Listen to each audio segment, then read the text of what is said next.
Happiness is very likely one of the biggest, most influential factors and driving forces in all of human experience. This is a pretty universal experience. It's not something which I really need to do much to explain, because as humans living in this modern material world, we all have some definition or some experience or lack of experience for what we define and experience as happiness. Because it's such an important thing, because it's so impactful, it makes sense to ask important questions about this and gain a more full understanding about what this is, what it means, and how it works. And this is important because it's something which people chase. People dedicate their entire lives to. They dedicate and invest their life force, their time, their energy, their sweat, their blood, their tears, everything to get this thing. Yet what people don't understand is that oftentimes what's poorly defined is by definition poorly achieved. So we should ask ourselves, is happiness more of a skill set? Is it something that we can create, something that we can nurture, or is it something that we just experience magically or randomly, or something we feel just a kind of childish sense of entitlement towards? And is it something that maybe only flourishes in certain conditions? Meaning maybe it's like a certain kind of plant that only grows in a certain place under certain conditions and really requires specific kinds of nourishment and specific kinds of environment, etc. So I think just that first fundamental question is something that most people never even ask or never even consider. People really get into this idea that, oh, well, I'm a human, I should be happy all the time. We're conditioned by our culture and our society to have all of these weird, distorted ideas about what it means to be human, about what it means to have emotions, and what the normal spectrum of human experience is. Now, obviously, there's major influences by media and advertising and pharmaceutical companies, but I'll leave that more for your own train of thought to explore.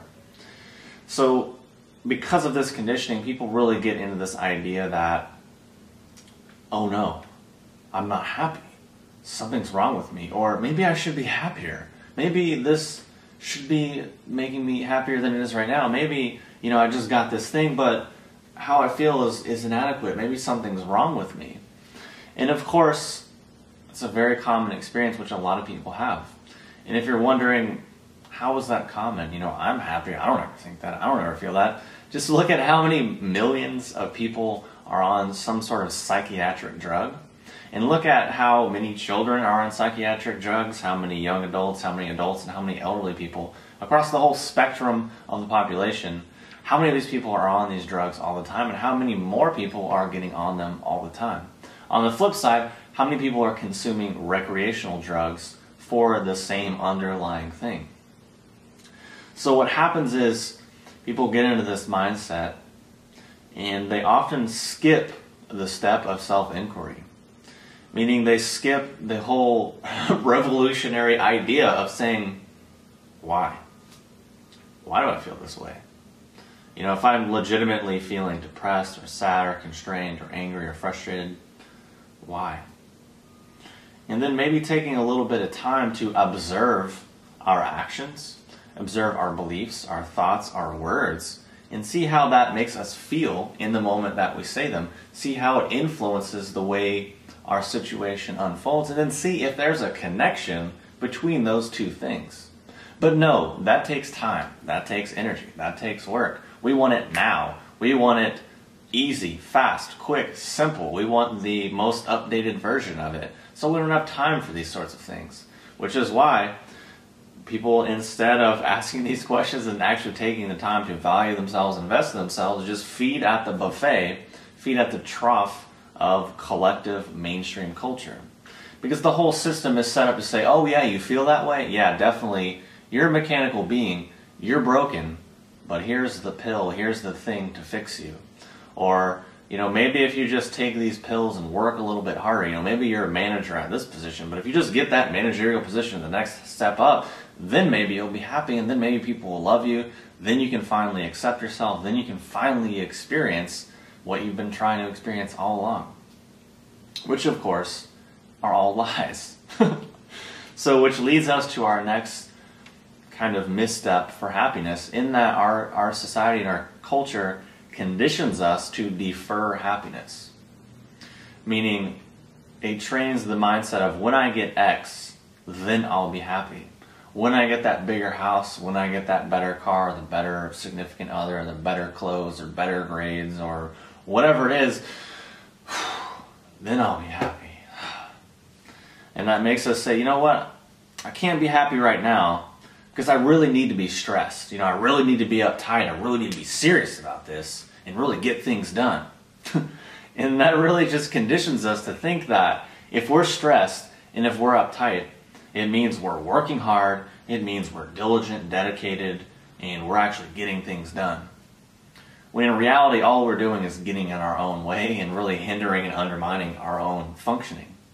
Because if you think about, you know, if you were to put a tourniquet, let's say, on your elbow, which a tourniquet's by definition impedes circulation from everything below.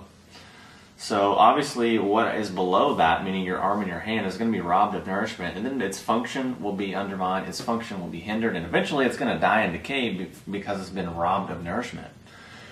Likewise, what do you think constant muscular tension does to the body over a much longer period of time?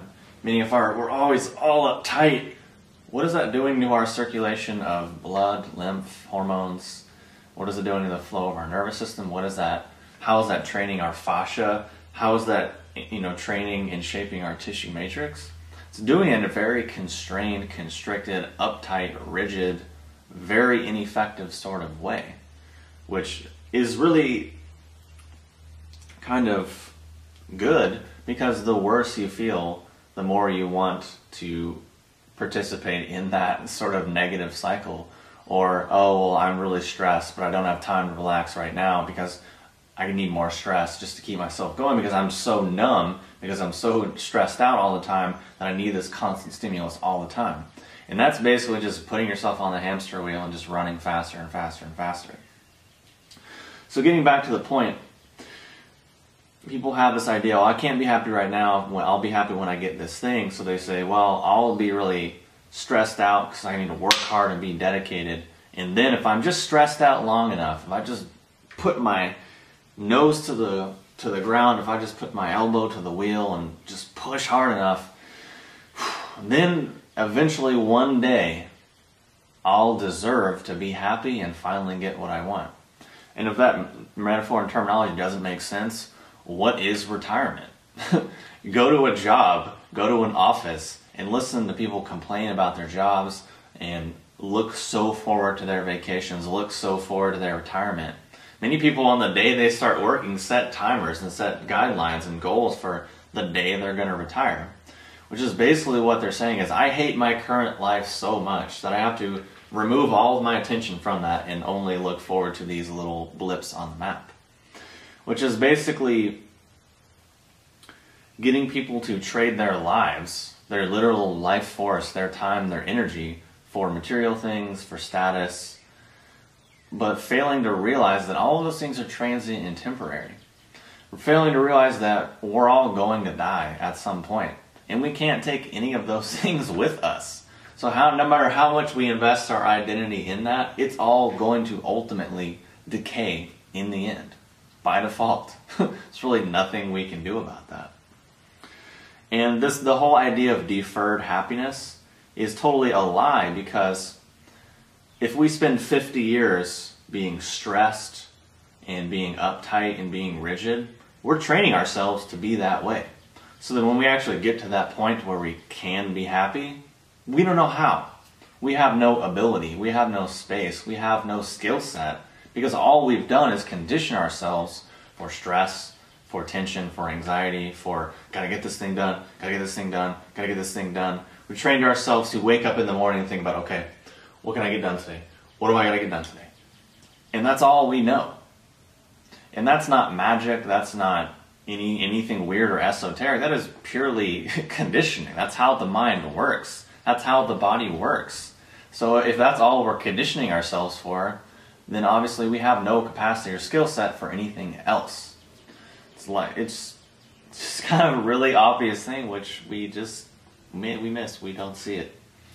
So that gets us back to our beginning question when asking ourselves, well, is happiness really more of a skill set? Is it something that we can condition ourselves to?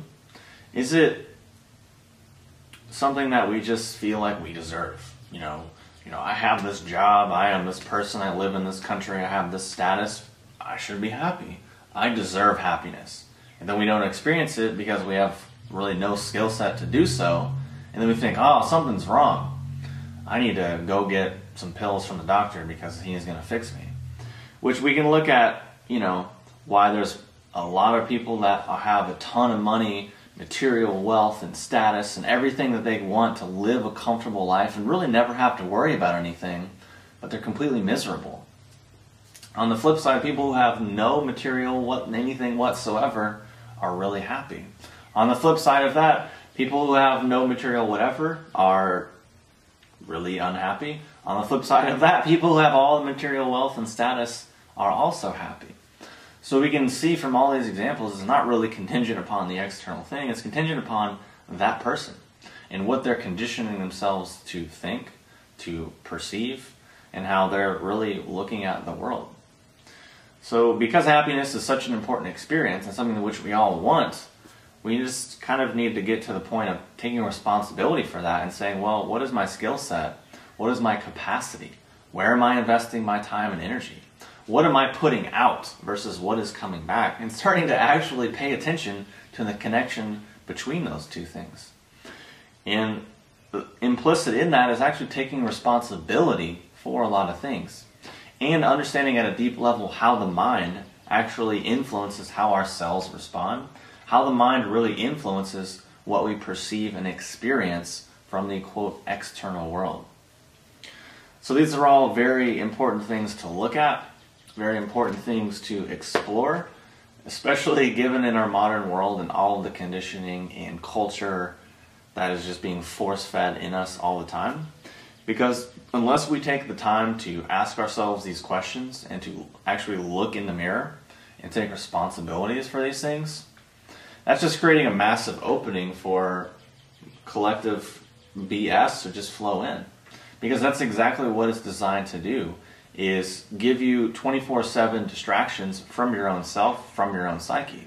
Which you look at people who are so addicted to the news, so addicted to TV, and this gossip and this person's doing and that person's doing. All of these things are keeping their mind occupied 24/7 with everything that has nothing to do with really themselves. And then in that state, we really can see, no wonder they're actually not really feeling too good. So hopefully that's been helpful. If you made it this far in the video, thumbs up for you. Thank you for watching, and I will talk to you soon.